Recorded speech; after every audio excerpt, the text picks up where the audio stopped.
Hey, so welcome to another episode of the Flow Tribe podcast. So in this episode, I'm really excited to welcome the team from Breathe to Perform, David Bidler and Lex Clark. So if you know anything about me, you know that, or even if you don't, you know that breath training and meditation have been probably the single most important thing that I've discovered over the past 20 years as far as helping with physical health, physical performance, mental health, mental performance. So I was really excited to find some people who not only think like me, but who've really taken it to a whole other level. These guys have done the work. They've done the research. They really know what they're talking about. They understand how breathing can help with not only athletic performance or mental performance, but especially over the past few months, they've really dedicated themselves to how can breath training help us all deal with COVID and help us deal with the situation that a lot of us are in. Now, whether you're dealing with the disease itself, which is ultimately a disease of the respiratory system, or if you're dealing with the after effects of going through a pandemic, which is fear and stress and anxiety, breathing can help you deal with all of those things, which is why it's such an amazing tool to have, such a simple tool, but a tool that needs to be well understood. And it's for all these reasons that I'm really excited that I was able to have this conversation with David and Lex, and I'm really excited to be able to share this with you. So without further ado, here is my conversation with David Bidler and Lex Clark.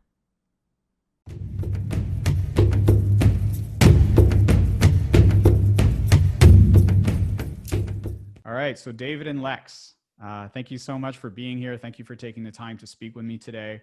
So I'd like to just start off by having you introduce yourselves and tell us a little bit about who you are and what you guys do. Well, first off, we can't thank you enough for the invite. We love having these conversations. We're really honored to be on the show, so thank you. We started Breathe to Perform 3 or 4 years ago now, 4 years ago now, and in a completely different world, a pre-COVID world, where a lot of our consulting and our work around breathing was athletically focused, and it was focused on understanding the relationship between breathing, the body, and the brain, outside of the scope of a respiratory pandemic. Mm-hmm. So what we do today has shifted so much, based on the events of the past year. And now we're doing a lot of sort of deep dives into understanding respiratory hygiene and how we all learn from this respiratory pandemic, COVID-19, more about our bodies, our breath, and our brain, both for public safety, and then ultimately for everything that we started Breathe to Perform for, which is accessing our potential and exploring our ability to perform at our peak. Exactly. Yeah. And I'm currently a student for physical therapy. And not only have I been able to see a lot of this mental side of breathing in school, like firsthand, which is amazing. But also I get to learn a lot about biomechanics and breathing and how that can change, breathing can change biomechanics and everything. So it's been an incredible dive for the past 4 years. 100%. I mean, I think at the heart of all the things that we're learning about the body and the brain, you have breath driving the show, and you have great conversations breaking out in the medical space, the scientific space, the performance community about how we can better leverage our breath. So it's a really exciting time to have the conversation. So Lex, I'd like to ask you something that you just mentioned, that you're in school right now. Yeah. I'd be curious to know, do they actually touch on breathing in your studies, or do you find that's something that might be lacking in the educational system, especially in regards to physical therapy or physiology in general? Yeah, the covering of breath really has lacked in a lot of areas in terms of a lot of what we talk about is even using breathing to be able to see super easily just whether or not you're aerobic or anaerobic during exercise. And that's something that we talk about a lot at Breathe to Perform. And that is something that was lacking in my exercise physiology classes and things like that, where they're talking a lot about, the minutia of, certain chemicals and everything driving where you are aerobically and anaerobically, but never saying, you could tell your clients an easy way to gauge, kind of just about where you would be if you're anaerobic or aerobic when you're at home or anything like that, would be whether or not you're able to go nasal only or mouth only while breathing during exercise. And a huge thing is that we don't really get into breathing from a standpoint of mental anything. I mean, whether or not it's taking a test or going in for an interview or anything that might drive more aroused mental state, we don't talk about how you can use breathing to say, how can I calm myself down in the moment? And that's something that we've been really, really focused on at Breathe to Perform.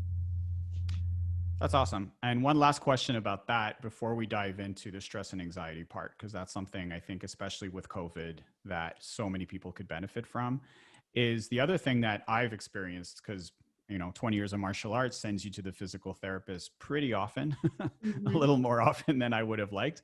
And one thing that I've learned over the years, and especially these days, is this idea of breathing with pain as a pain management tool. Physical pain. Yeah, I think breathing for stress and anxiety and all those things is extremely important. And I think most people meditate for that reason most of the time. But what I've learned is this using breathing as a way to manage pain, to mitigate pain, and to really deal with it. So is that something that you've kind of touched on a little bit? So that's been something that I've been able to dive into outside of school. At school, I feel like we're really hitting, the foundational, this is how you would be a physical therapist, but they're not diving into the importance of, if somebody does go home and they feel pain, how could they manage that if they can't get into your office or something like that? And that has been something that I've been able to dive into outside of school. And it has been incredible and something I've even used personally a lot. Yeah. And I think a lot of the therapists that I've worked with, that's kind of the same situation. Is like, yeah, school taught me the basics. They taught me the body. They taught me the muscles. They taught me all the things I need to know. But as far as learning how to use breathing and that has been self-taught. Those were things that they had to explore themselves.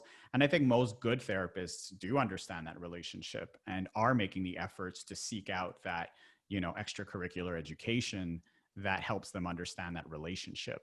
And it really just helps their clients so much. Exactly. Okay, guys. So let's dive into, I think the first thing I read or that popped out to me when I read your book was that, using breath as a way to decrease anxiety. And I think especially during COVID, I think what's great about using breath training in any way to help someone during this pandemic is that you're hitting two things simultaneously. On the one hand, you're helping, physiologically speaking, you're helping that person just have a stronger breathing system. So should they have respiratory issues, they are more likely to get through that issue. And then on the other hand, you're giving them a tool to help deal with the stress and anxiety that comes with losing your job or, being in isolation or, we could pile up the reasons. So maybe let's touch on that. So how did you first get into this idea of using breath training as a way to help people deal with stress and anxiety? Well, breath, Lex and I both co-own a gym called the Distance Project in Freeport, Maine. And our initial inroad into really exploring breathing was from a sports performance standpoint quite a few years ago. And we work a lot with high school athletes, collegiate athletes, and we're a really tight-knit community. We have very open conversations about the transfer of sport training into life. And so we talk about anxiety, we talk about sleep, we talk about nutrition, we talk about the complexity of human physiology and why sports performance would even matter. Like, what are we working to actually build and cultivate beyond the gym, out in other realms of our lives? So the conversations around stress, anxiety management, they're pretty open and fluid here. They always have been. But we didn't really have a way to guide people into better understanding the drivers for anxiety and what anxiety might signify in the body and how patterns of breathing, dysfunctional breathing can actually drive up anxiety until a few years ago. It became such a critical part of our own learning journey, because I think there are two conversations happening at once, right? There's the conversation that we can use a breathing exercise to reduce stress and anxiety. I think that the public kind of has at least heard that in the periphery of the health and fitness and medicine world. But to understand that underlying breathing dysfunction, which can be incredibly common, is a common driver for anxiety, is a conversation that's not happening at the time. So you get to that place where you're wanting to assess what is predominantly physiological, predominantly psychological, or where that dynamic interplay occurs. So when you do something like a simple breathing assessment, and you realize that somebody is in fact hyperventilating for most of the day, you have this dominant physiological driver for anxious states, and that's going to influence their mental state, their perspective. So talking a lot more with students about their anxiety, this is again pre-COVID, just generalized anxiety is such a major issue among our youth and among our populace. We started to look more into the physiology of anxiety and stress. And we got a chance to go a couple of years ago in a phenomenal opportunity to go out to Stanford University and work with Dr. Andrew Huberman, who I think is doing some of the most incredible, groundbreaking, leading edge work on looking at the human physiology of anxiety and stress. So they put Lex and I, or he put Lex and I, in these different VR experiments where we got to interface with attack dogs, we got to swim with great white sharks, we got to work to solve complex puzzles while being slightly stressed in this environment. And they got a chance to look at what happens in the human body when you increase load, you increase arousal, right? We weren't being terrified. We were being subjected to stressors that you'd experience as a student, as a worker, as an athlete, as a business owner, just somebody out in the world, and looking at what moves first. We look at pupil imaging, right? The eyes detect things that scare us.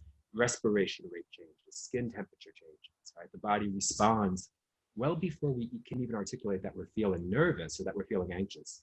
So we had a chance to, for example, watch one another in this VR lab. And I got to see Lex's physiological metrics change well before she felt this cascade of physical bodily changes happening. So it led us to ask the question, well, what things can we do proactively in real time? Meaning you're a student, you're behind your desk, you're feeling anxious or panicked. You're about to speak on a stage, you're feeling anxious or panicked. What can we do to influence those states? What drives stress and anxiety, and what agency can we take? And breathing and patterns of vision, which both two things that Andrew focuses on quite a bit, really become these accessible power tools for understanding state management. And we thought, well, that's something we can scale into schools. It doesn't cost any money. You can learn that about yourself and learn to leverage it.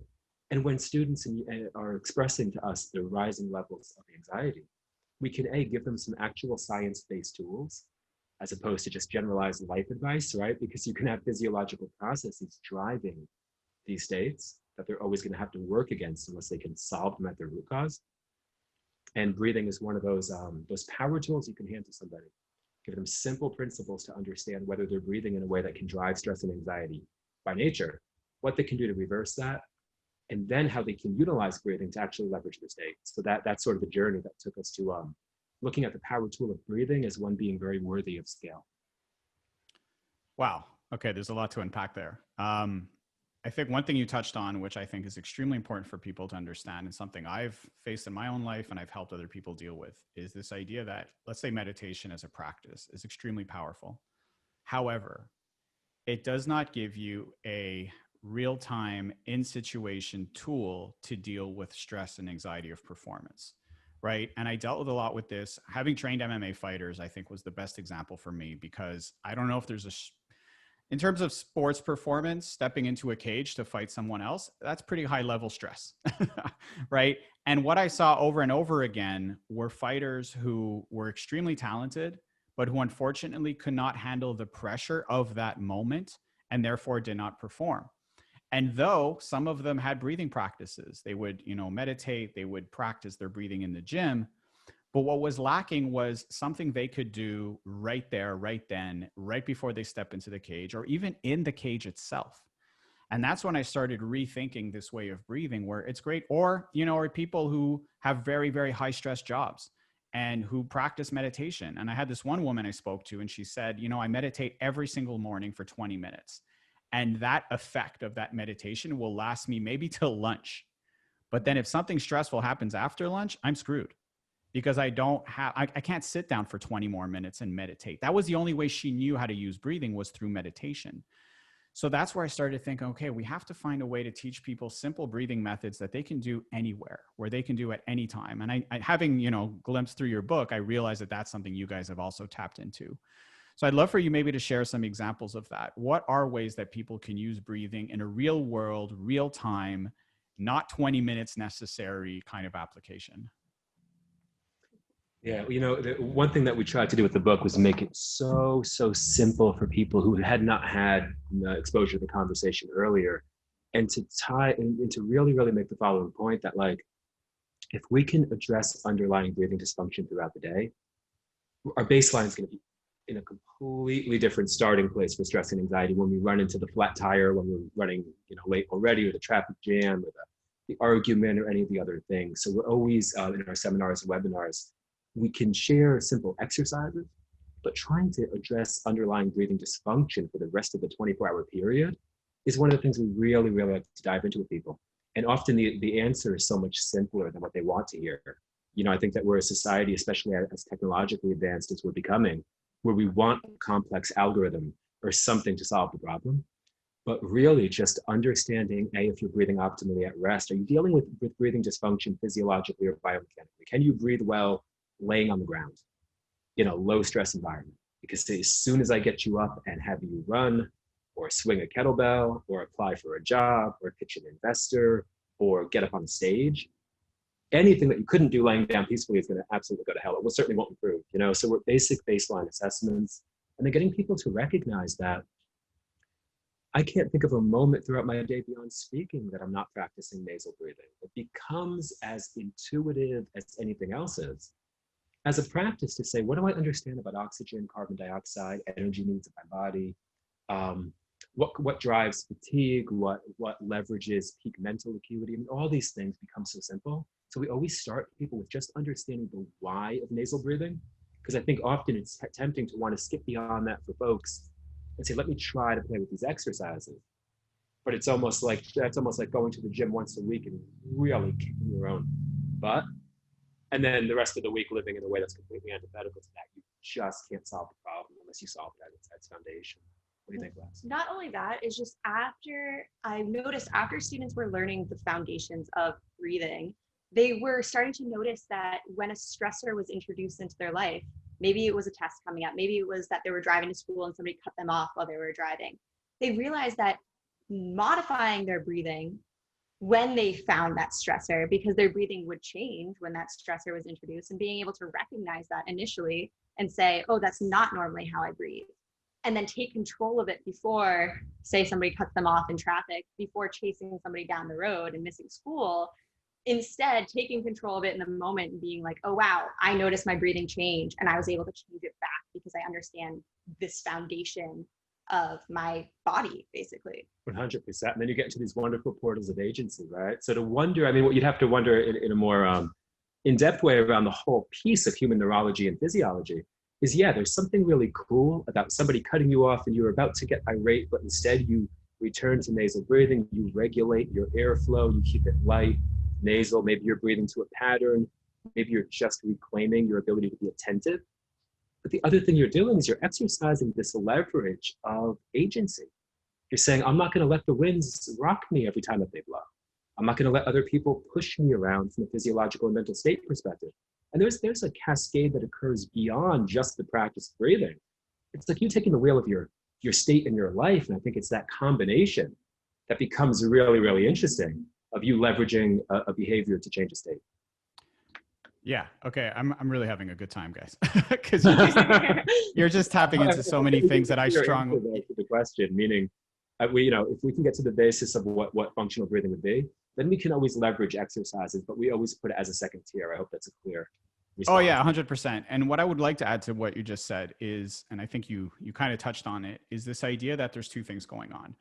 You're giving people a tool that, so when you're in that car, that person cuts you off. Okay. I think that's a great example because everyone's lived that at some point. And it's a very quick, very like if it's a presentation, if it's a test, that's something you can prepare yourself for, right? You can set time. Okay. I'm going to show up a bit early so I can do my breathing, and that's amazing. But when that person cuts you off, you can't prepare for that. That's right here, right now. So there's two things that you said that really I connect with is, yes, one is you're giving people that sense of agency where they have this tool in their back pocket that they can use to mitigate that situation. But what happens with most people and what they don't realize is the more often they practice, they're actually changing themselves at the neurological level, right? They're suddenly becoming a person who simply doesn't react as strongly to those situations. Right. So that's kind of like what happens with meditation as well, is suddenly things that used to matter to me, they just stop mattering. I didn't intend for this to happen. It just does. Because at the neurological level, the more you practice your breathing, you train your breath, you simply become a calmer person. So suddenly, not only do you have that tool if you need it, but you might not need it as often as you used to because you're changing yourself at the neurological level. So it's kind of this, like, the more you practice, the better you get, the more you practice. And then over time, you just become a completely different person. And that's what makes it so exciting. I mean, I could imagine that people on the outside of this conversation must wonder if like Lex and I walk around and think like, I'm breathing so well, man. I'm killing this. Yeah, I'm I'm breathing killing this breathing today. Yeah. like a 10 out of 10 today. Like, you know what I mean? Because unless you've experienced that shift in your ability to take agency in your life and to feel better as a baseline, once you do, it's the art of working to convey it, right? As a message for sure. Because that's the real power, is you're actually learning how to leverage agency in your life in moments that matter, in those unpredictable, nobody could have seen it coming moments. And in a technical age, they come a lot quicker. I mean, think of anybody even on Instagram who gets a comment pops up and it's somebody being really negative, and you're suddenly exposed to it in the immediacy of a moment, and it shifts your state through a phone screen. And now you need to, you have the opportunity to either let that ruin your mood and your day and you're in some battle, or to use it as this training opportunity and say, how would I ever train for stress? Like, what a blessing to have micro, non-consequential stressors that let you train. Like a DM on Instagram, it's a micro, non-consequential stressor, but you're practicing the skill, and then something big actually happens in your life, a real, you know, a really consequential moment, but you're training for stress preparation. Yeah, and I think something you touched on that's important to mention is the idea of training, right? So if I want that breath to be as powerful as I need it to be, it doesn't happen just because I'm breathing doesn't mean I'm breathing at the best performance level, right? So one thing I noticed in your book is you talk about this balanced breathing exercise, which I thought was very cool, because the way you explained it is, okay, try inhaling for 4, exhaling for 4, but don't stop there, right? That's where you start, right? So if 4-4 is easy, go for 5-5, go for 6-6, go for 7-7, because all it means is that you're expanding your lung capacity, you're taking control, you're allowing yourself to realize like, hey, a few months ago, I couldn't do this. And then, as you say, you're not going around all day just thinking about how awesome you're breathing. You don't have to. It just happens, right? So I think that was amazing. I think giving people metrics in that way, where there's a number that they can aim for, where you almost turned it into a game, really, right? I think like early on for me, it was, I was reading a lot about Zen meditation. And one of the best things that I was introduced to was this practice where you're basically breathing on a count of 10. So each breath is a single moment. But if that train of thought, if those breaths are interrupted by thought, you have to go back to 1. So this idea is you have to somehow get to 10 without allowing your monkey thoughts, your monkey brain to take over. And it's extremely difficult. You know, you'd think it'd be easy to take 10 breaths without thinking about something else. It's really hard, but it was a game. Hey, today I made it to 6. Tomorrow, maybe I'll make it to 7. And it just made it so much more fun to practice. Because like you said, people think it's too easy. Breathing, how could that possibly work? I breathe all the time. You know, I'm still stressed out, right? But you have to practice that breath. So maybe you'd like to touch on the I love book. that you pointed out that, though. I mean, have you found instances of like gamifying this that could be really fun with teams and whatnot? Because it's just what you said. Like, you come from like I got introduced to Zen stuff early in my life at a critical time. It was so influential. But you think about just being able to observe the space between two thoughts, and then to work to kind of gamify that, right? Our minds are racing around like a highway of cars, and like there's space in between two thoughts. Learning to recognize it is such a cool thing. And to your point about the balanced breathing, I think that there's there's pushback in the breathing scientific community a lot right now around paced breathing, because you're watching algorithms and technologies tell you that this breathing exercise will reduce your stress. And it needs to be a more in-depth conversation that may coincidentally be true. It certainly won't be true for long if you actually improve your breathing. It isn't related to your carbon dioxide tolerance. So building what you said, using gamification as a training mechanism to build a deeper intuition, then you have the intuition. You can't take that away. It becomes this artifact in your mind. Yeah, because I think in the end, whether it's for meditation practices, whether it's breathing for performance practices, performance purposes, most people need metrics. Most people need numbers. Most people need a very clear understanding of why am I doing this, right? And so I'd like to bring it back to COVID, because I think obviously it's the most important thing that's happening right now. I think it's probably one of the most important things in the history of humanity, to be honest, because Yeah. of how incredible the ramifications have been across the world.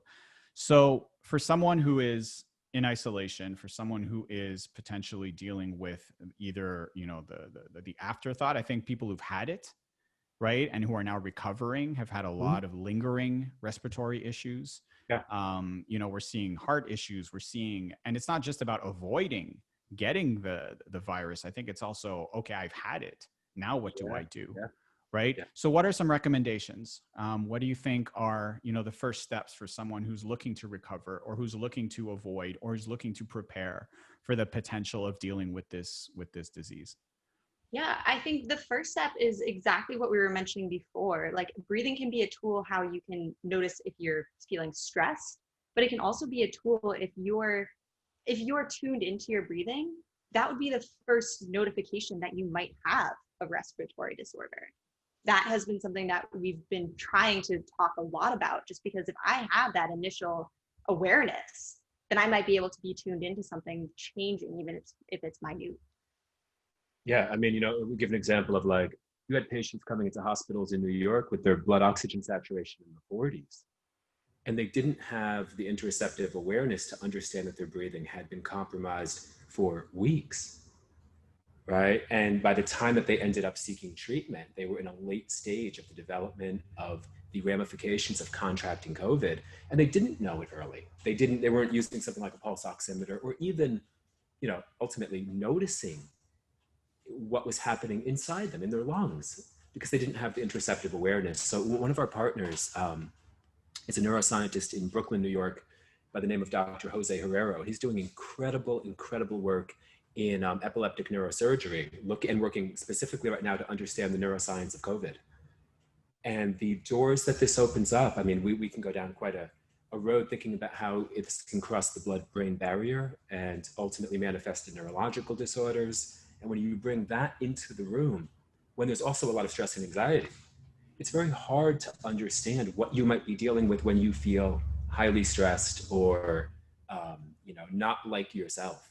So using something like, you know, Lex and I will often use in the early stages when this was happening, a pulse oximeter to understand where our blood SpO2 was. Things like understanding your own carbon dioxide tolerance, if it's incredibly reduced, for no other reason that you can pick out, these are things to be aware of, especially as there's a respiratory disorder going on that for months wasn't being talked about as a respiratory disorder, right? We're just getting to that point now where like we're having like the national conversation about airborne transmission that took quite a long time. So I think it's a wonderful time to learn more about our respiratory systems. You know, again, as I said in the beginning, outside of sport and even mental focus and performance. But how do we navigate something like a virus? I mean, SARS-CoV-1 came around, and what are the lessons that we could have applied to SARS-CoV-2? And how do we proactively imagine a scenario where there's a SARS-CoV-3, and that we've actually used this as a teachable moment to be less vulnerable to that potential is something we think about a great deal. Yeah. And I think a huge thing that also is coming into light now is that many people are breathing even at like a third of their capacity, their lung capacity, and learning how to use that full capacity is an important lesson right now, especially as we think about how would we prepare for something like a SARS-CoV-3 or something like that. Absolutely. And then, of course, you look at basic immune system health and our ability to train and be as resilient an organism as we can be. The more that we can do that, I mean, it might open up a rabbit hole of conversation, but just thinking about all of the unnecessary discomfort that goes into starting an exercise program, if you're not coming from the performance or sport training world, it's really hard. Like we have clients in here who, before we understood basics of respiration, we would have them do tests that were clearly really uncomfortable.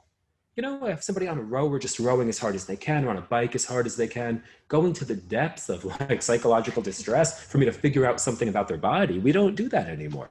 You know, we can give them an insight into how to navigate that process and have a very comfortable introduction to making these adaptations. So, you know, you look at something like a major stress or quarantine, it's very easy to fall off of a training routine. It's especially hard to start one. You've never done this, and yet you want to be as healthy as you can in the face of a virus. Understanding how to navigate that process and not make it feel like you're like you're choking or you're struggling for air all the time, I think can be a great way to keep like program adherence going for people. So I think it has that value there as well. Yeah, and I think what you touched on also is that when you are, so obviously training for, breathing for performance is something many athletes will jump into. Why? Because their performance levels depends on it and they understand that. But let's be honest, what, 80-90% of the population are not caring about their athletic performance. But the first point of failure often for someone who is trying to get back into shape is their breathing. Right? Like if you put anyone through some mildly difficult exercise, often the first thing to fail is the breathing. That's where they stop. I can't breathe. I can't breathe. Right? So what I was saying basically is if you are out of shape, if you are looking to get back into shape, if you're looking to get back into exercise, why not start with breath training? Right? Why not take that easiest first step as far as I'm concerned, which is you can sit on your couch, you can sit in a chair, you can close your eyes and you can just focus on breathing, use some of these amazing exercises that you recommend in your book and just start there. Do that for a few weeks. And I feel like suddenly you'll feel more comfortable with breathing and your energy levels are naturally going to go up. And all of a sudden, okay, maybe I'll try that workout. Maybe I'll try that thing that I've been so scared to do because I didn't feel like I could handle it. Does that make sense to you guys? It makes so much sense. And there's an exercise we talk about in the book when we think about how breathing drives fear, right? Meaning if I cannot breathe, the feeling, anybody who's ever choked on something, even for a few seconds, how terrifying it is. And we pointed out in the book, like, imagine trying not to blink for a minute. It may be hard, but you're not likely going to feel fear. Now imagine trying not to breathe for a minute. If you've not had a breathing practice, you may instinctually feel fear there. When fear is embedded in your physical training practice, you're brand new to this, and you actually feel the fear of being breathless on a treadmill, a bike, an elliptical, a walk. It's so easy to not fall into practice. We have a lot of our clients who are in their 70s and 80s outside of that like high performance sphere. We have a lot of folks just training for the long game in life. And what I love to hear is they're like, hey, I do all my walks now with nasal breathing, even on the hills, even on the trails. And they feel it and they feel better and they feel more connected. And that's a beautiful thing to hear. It's really cool. Yeah, and what it also prepares you for is, right now here in Maine, everybody's preparing to go back to school. And if you had a breathing practice where you were practicing, maybe going a couple seconds without taking an immediate inhale and maybe working on your carbon dioxide tolerance, now putting on a mask for 8 hours, that's breath training right there. And if you don't do any breath training before diving right in, that's going to be scary. So even when you're at home, practicing some of that can set you up for those days that you do have to spend a longer amount of time in a mask during this time. Yeah, you mentioned you made a really, really great point. We're talking about the why. And I think that right now as students, we're working with a lot of schools on the reintegration process. We have a course around COVID reintegration specifically. And if schools are looking for compliance around different protocols, interjecting a why, helping these students understand how respiratory viruses are transmitted, how the respiratory system is impacted, why they might feel different wearing a mask for 6 or 7 hours. We're going to make a jump from wearing a mask for some people, in the grocery store to wearing it for the duration of a school day. How can we help them understand, buy into what's happening in their bodies, and better understand what they can do to mitigate the distress of wearing a mask if it is hard, and train for it, but also really help them understand more about this system that's impacted? Because again, COVID presented one of the most teachable moments in respiratory education. And I really hope that we can see that moment and that we can leverage that moment so that it's outside of the sport training and performance community, that's like embedded in the educational system. Even concepts like respiratory hygiene, I think, which are so important when we talk about viral transmission and things like a respiratory disease. So something that's come up a few times, and I'd really like for you maybe to explain what that means, is CO2 tolerance. Because I think for a lot of people that's unclear. And I think what's interesting about ever since reading, my own education through breathing was re-understanding the role of CO2, right? Because I think growing up, or anyone who understands the basic concept of the exchange, is that O2 good, CO2 bad. Right. Like that's the black and white version of that. But wait a minute, is it that simple? Absolutely not. Right. And suddenly you realize that CO2 plays a really important role in the ways that oxygen is used by the body. And that, hey, if I hold my breath, the reason I feel that urge to breathe is not because I'm lacking oxygen. It's because my body wants to get rid of the CO2 that's building up. right? So maybe you could touch on that. Explain what CO2 tolerance is and why it's such an important measuring tool for breath training. Yeah, so exactly what you said. When you do anything, whether it's just even sitting or when you're walking or running or any kind of exercise, you're going to have carbon dioxide building up in your body. And your ability to buffer that and even utilize it when you're thinking about getting oxygen to cells or muscles is going to determine your performance. And I mean, we can talk about them in the sports world or just general day-to-day life. And that is the general misconception where a lot of people are like, carbon dioxide is bad. And the reason that I breathe is because I'm running out of oxygen. But most people's SpO2 at any given moment is going to be at 99, 97, 98. And it actually takes a lot to drop that, which is really, really important to understand. Right. I think that if a lot of people understood breathing to be driven by rising carbon dioxide levels and their intolerance to carbon dioxide to be a driver for rapid breathing, mouth breathing, they'd realize that it's a very, very trainable thing. And it is so incredibly trainable. You know, we at the gym now, we don't cue nasal breathing anymore. It's the dominant mechanism. We're doing, whether we're doing hard conditioning workouts. Once we took people through the physiology and we recognized, like, I think we had to write on a board at one point, we had like oxygen had like a cape and CO2 was like a superhero. And the main point was carbon dioxide is oxygen's super helper. Like it jumps in the fight and it's awesome. Because it's you can lose people immediately talking about the Bohr effect and how oxygen pushes, CO2 pushes oxygen off hemoglobin into cells. But when you look at it, you start to realize what a simple equation this is. If I can buffer higher levels of CO2, I can use oxygen more effectively. I get less fatigued. Why would I open my mouth as I headed out for a 5K? What would be the driver for that? I would start a higher metabolically demanding activity. Carbon dioxide levels would rise. My intolerance to that rising carbon dioxide would cause me to blow that carbon dioxide off through my mouth, maybe a mile, at the half-mile mark of a 5K. But then my ability to utilize that carbon dioxide to most effectively get the oxygen I'm breathing in past the blood into my muscles, I've missed that opportunity. Now I'm mouth breathing, now I'm playing catch up for the rest of the run. So I think that if people can understand why building a tolerance to CO2 is important in their exercise, their fitness, their mental well-being, then doing something like working out in the breath, exhale, or popping it into your warm-up, which is super easy, doing some jump rope, doing some bike work with breath training being embedded in it every day and watching your own tolerance to carbon dioxide grow. It has a why behind it. It's something applicable that you can do. And then you realize that you actually are shifting everything about your rate and volume of breathing based on a practice that was pretty easy to interject if you knew why you were doing it. And with many of our athletes, just like David said, we started implementing nasal-only breathing in workouts and realizing that they didn't have to blow off a lot of carbon dioxide. The reason that initially they were just like, I'm a little nervous about this and I'm not so sure, is they were thinking about performance metrics or even just a workout that was easy becoming so much harder, which to me was really exciting. As an athlete, I'm always looking for a way to challenge myself, and suddenly doing workouts that were super easy going mouth open, now doing it nasal only, it was suddenly a new challenge. And the realization that came is it took 2 weeks for me to get back to where I had been. And it didn't take that long, and I felt so much better and I could go so much harder, which was amazing. So you can apply it in the athletic world, but also just day to day. If you realize, okay, initially it's hard for me to just walk to my car nasal only, and maybe I go a little slower initially, but then I can actually just go back to where I was in like a span of 2 weeks and feel that much better. And to have a metric to test, we love to have people test something like a 1 mile run time, a road time, a workout that they normally do, and to have them understand that they're going to take a step back to take 2 steps forward. And it even allows them to shine a light on their own training practices.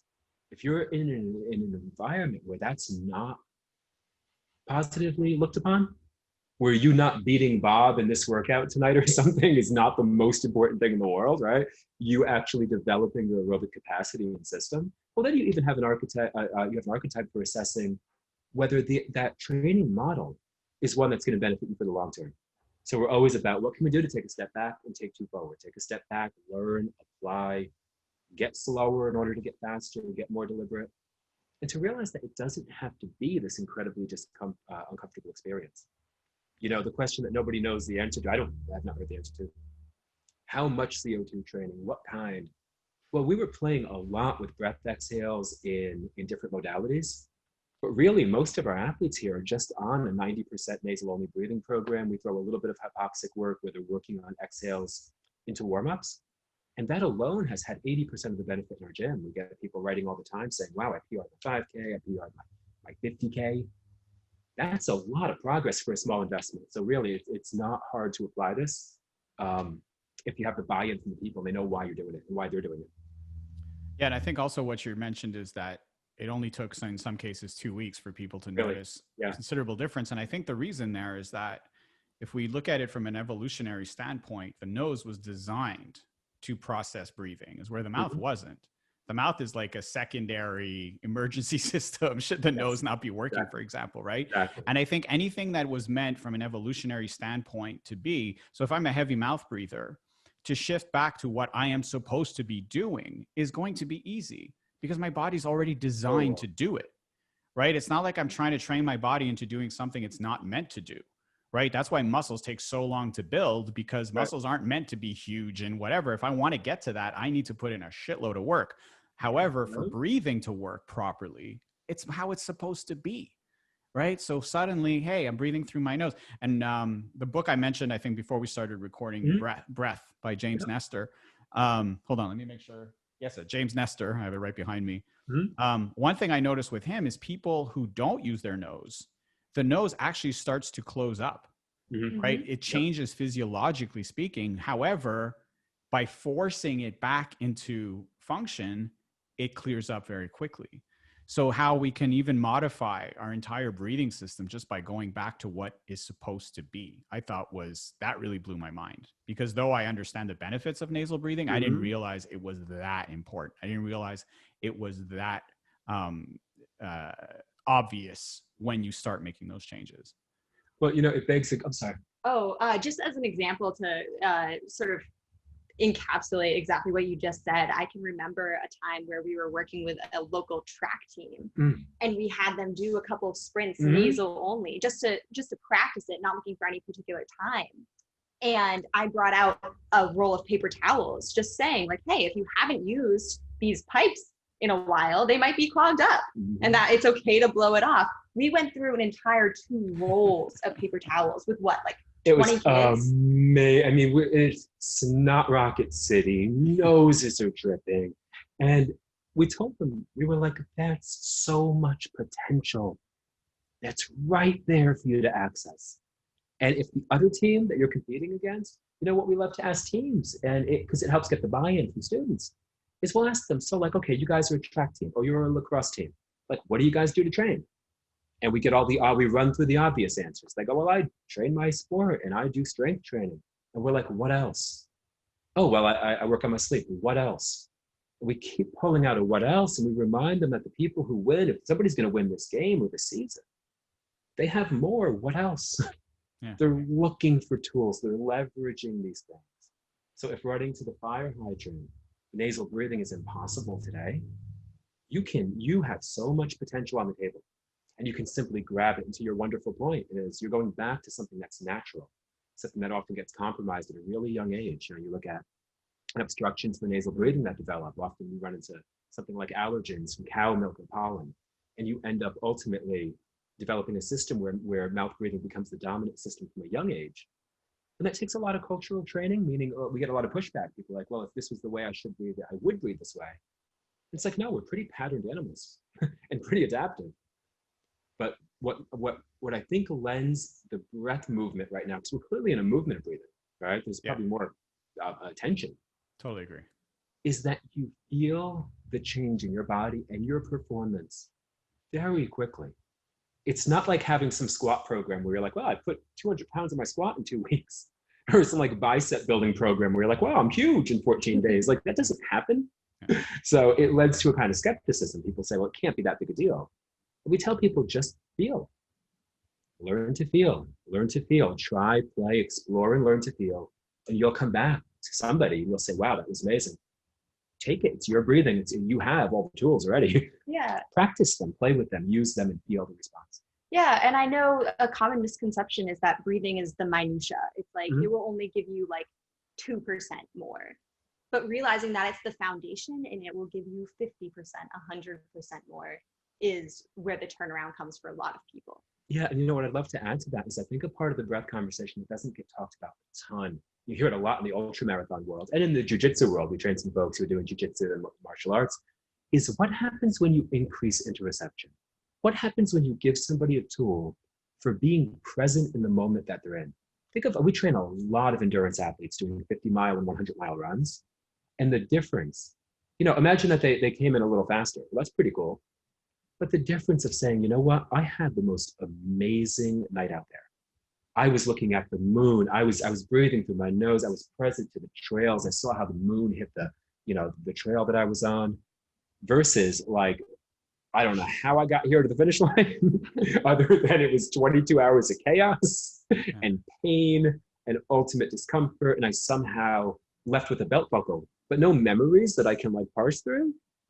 Just that ability to be aware of the moment that you're in. I think there's a treasure in that, more than any trophy or belt buckle. You have the memories of being present in these really intense and beautiful and rare moments that sport provides. Yeah, and just something quickly you touched on was jiu-jitsu athletes. I have many friends that are in Brazilian jiu-jitsu, and one thing that has been explained to me also in Brazilian jiu-jitsu, compared to other maybe combat sports, which are very fast-paced, Brazilian jiu-jitsu can be a kind of slower paced experience where there are pockets of opportunity to breathe. Right. Yeah. So if I'm really good at manipulating my opponent, I can create opportunities to take that long, deep breath and plan my next move or recover physically. Another thing that was explained to me, and this is maybe the first time I was ever aware of this idea, was what if I have someone on top of me sitting on my chest? How am I going to breathe? And this is where suddenly these ideas of you're going to expand your back, you're going to breathe through your back. This was just like, wait, I don't understand. How's that possible? And that's where the physiology of breathing becomes super interesting, right? Because it is connected, obviously, to our musculature, but our lungs can expand in just about any direction. Mm-hmm. We're just so used to puffing out our chests when we breathe, but what if my chest can't move? Can I still take a long, deep breath? Of course. I just need to learn how to do it differently. So suddenly it just opened my mind to this entire other way of looking at breathing, in the sense that, whether I'm breathing deep into my stomach or whether I'm breathing, try to expand my back, right? And realizing that if I can then expand all of that simultaneously, just think about the power of that type of breathing. So I just wanted to touch on that because it is something that's come up to me several times from Brazilian Jiu-Jitsu athletes. I'd love to add a quick piece on the Jiu-Jitsu thing, and then maybe let's dive deeper into the biomechanics, and some of these principles. Like when I first got into sport, it was Brazilian Jiu-Jitsu. It's the first thing I ever did, and I was so out of shape. I was so incredibly out of shape. And I got pulled into this jiu-jitsu gym and just destroyed. Thrown around by everybody in the gym, and I couldn't breathe. And I'll never forget this defining moment in my life where somebody was on top of me, my first night in there, and I tapped out, but I wasn't in a submission. And he literally kind of looked at me like, "Are you sure?" And it was this defining moment on who I was and who I wanted to be, because I have somebody I'm tapping out to because I couldn't breathe. And the person's asking, "Well, are you sure?" I thought, well, I want to learn more about me. I joined the gym. I started training there every night for about a year, maybe a little over a year. And once I learned to breathe, I started to notice exactly what you said. You look at the dynamics of almost like human chess in jiu-jitsu. And I began to learn that it was the person who was keeping their cool the most that I had to fear, right? As soon as somebody's eyes were bugged out, they were red-faced, they were breathing heavy, you can leverage that. It was the person who was steady, cool, and in control that suddenly had you in a move you couldn't get out of. And that there's so much to explore, I think, in jiu-jitsu as a metaphor for other realms. Yeah, and personally, I've never done jiu-jitsu, but I remember reading Josh Waitzkin's book, The Art of Learning, and him saying that using breathing and learning how to breathe allowed him not to see just 2 frames between movements. It allowed him to see 50 frames and slow it down and pick it out. And exactly, I think he was probably the person who was keeping their cool that you had to really be nervous of when you jumped into the ring with them. We talked about seeing the frames within the frames. A brilliant analogy. Crazy. He works with Marcelo Garcia, a brilliant jiu-jitsu grappler. So amazing. But something that I really, really dove into when I found out about it is exactly what you just said. somebody who isn't expanding in different areas when they're taking a breath, that can affect their range of motion. I mean, I remember watching in an internship that I was at, somebody come in with shoulder range of motion issues. And, the therapist spent probably 10 to 15 minutes pulling on their arm in different areas and moving it in different ranges of motion. And what you realize is they were just compressed in a certain area. And had they just sort of opened that up, taken a breath in that area, they would have bought back exactly what they spent 15 minutes trying to buy back.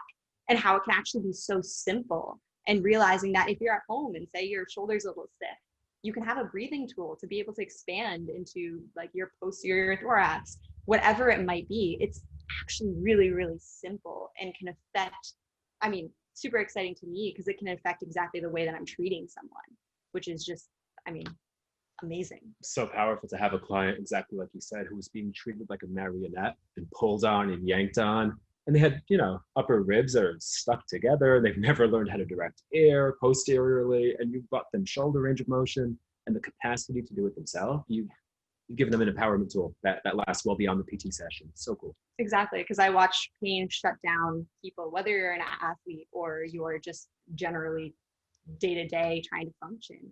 Pain is scary, and it makes you not trust your body, and it makes you nervous to do things.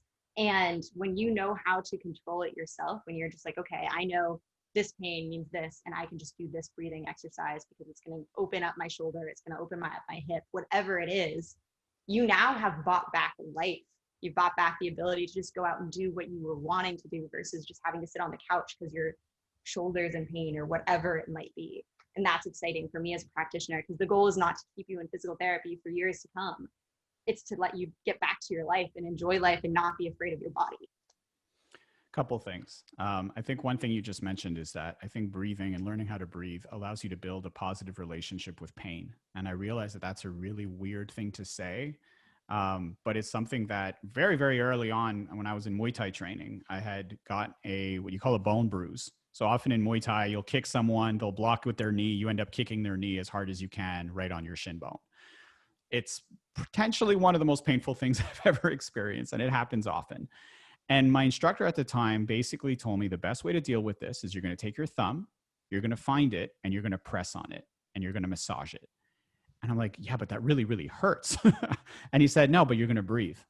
And as you do this, you're going to focus on your breathing, and you're going to change your relationship to that pain. Right now, it's something you're trying to avoid at any cost.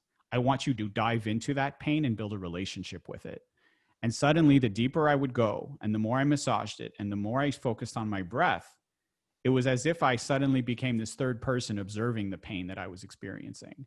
And it just changed everything for me, because suddenly, I mean, not to say that you're looking to experience pain by any means, but it gives you this incredibly powerful tool to deal with the pain. Another thing that I'd like to bring up, I recently had my first biofeedback experience with a physiotherapist. Now, that was beyond anything that I can explain, because what was happening with me is I've been having some issues. And one thing was that my abdominals were constantly contracted.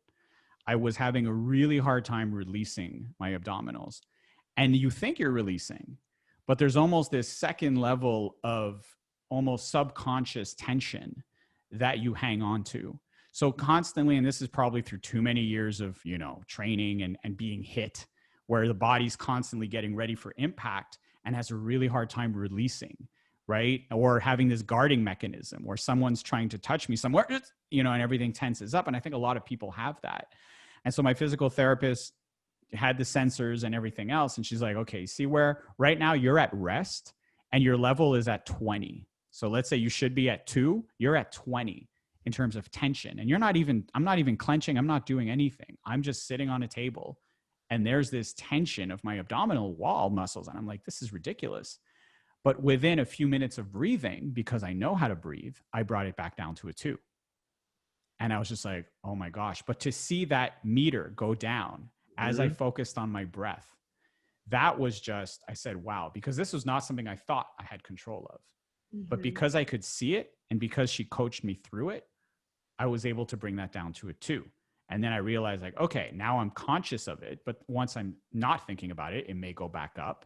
but now I have to work at constantly focusing on that area and bringing it back down. So I just wanted to inject that because I felt like, especially if we're talking about therapy and we're talking about pain management, it's unbelievable how much tension we carry in our bodies. Even as someone who meditates every single day, I had these pockets of tension, physiological tension that I wasn't even aware of. And it's causing havoc inside my body. And so I just think it's so important for people to understand that. And I think, as much, I think that technologies get a lot of criticism, as us maybe removing ourselves from intuitive awareness. But I think that they're incredible tools because intuitive awareness is cultivated. It's a tiered system, right? And it may take having, a watch, a ring, a thing to let you see a tangible metric to give you that initial buy-in to build the intuitive mechanisms. I think it's really beautiful. So like what you pointed out, when you can make that kind of a tangible market change, you invest because there's so much information coming at us on everything that we should do for our health and well-being. It is like impossible to parse the data. And you get something that's accessible to you immediately, like breathing. And then you find a tool that you care about, something that you can watch and you understand the underlying mechanism. You'll have that skill forever. It's this amazing thing. And I think it's just really, really cool to understand what can happen when the buy-in is there and you watched a metric change that was important to you. And you thought, well, that's a skill worth cultivating. And the ultimate skill I think that we're really talking about at the end of the day, which is cool, is interoception. What does it mean to feel what's happening in our bodies? We've only trained barefoot here in the gym. We've been doing this now for 6 years, close to 7 years. And that athlete who hasn't felt their bare feet on the floor as they go through a squat pattern or a kettlebell swing immediately is getting this sensory experience. And we're adding these light levels of breathing to it. And before you know it, they're feeling what they're doing. And that gets addictive, meaning you want to feel where you are in space. And you want to chase that awareness, I think, in a way that you're engaged in your activities. You're not zombified. You're not walking through the day, getting through it. You're present in it. And that's, I think, a powerful thing. Exactly. Well, guys, I think we could talk for hours. Honestly, I think we've even maybe there'll be a part 2 at some point because I'm already thinking about a million things I want to bring up, but I think we got to, keep it a little bit within a time frame. So to finish up, how can people connect with you guys? Because I think we mentioned your book. I also know that there's a website, physiologyfirst.org, which we did not touch on, but seems to be like a pretty cool program you've got going on. So what are different ways? I obviously will put all this stuff in the notes of the episode, but what are ways that people can connect with you and learn more about what you guys are doing? Yeah, so we have our website, which is the breathetoperformprogram.com. We're also on Instagram at Breathe to Perform. And then what you pointed out, Physiology First, is our nonprofit organization where we work to share a physiology-based curriculum with schools. So physiologyfirst.org and at Physiology First on Instagram is where we are there. With Breathe to Perform, we have a program focused on respiratory education. And one of our goals with Physiology First is how do we take that into schools? How do we not have to stumble upon this later on in life in some sport training setting, right? How do we use story and narrative and engagement to help young people understand why their breathing is important at age 14, 15, 16, and why it's important right now, while there is a respiratory pandemic going on, to insert a why, a sense of agency and a sense of clarity into how they can stay safe, keep their community safe, navigate this in a proactive way. I think that there's so much opportunity in the space right now to do that. And we're hearing the curiosity coming from educators and coming from students to learn more about the topic. So that feels really inspiring. I think that was an amazing closing remark right there. And so I think we can't do much better than that. So guys, I just want to really thank you for your time. I think this was a really powerful conversation. I think it's an important conversation. I think that if we can help other people start the conversation about breathing, I think it's just going, like you said, especially right now in the time of a pandemic, I think it's extremely important. So thanks again. Thank you. Thank you so much.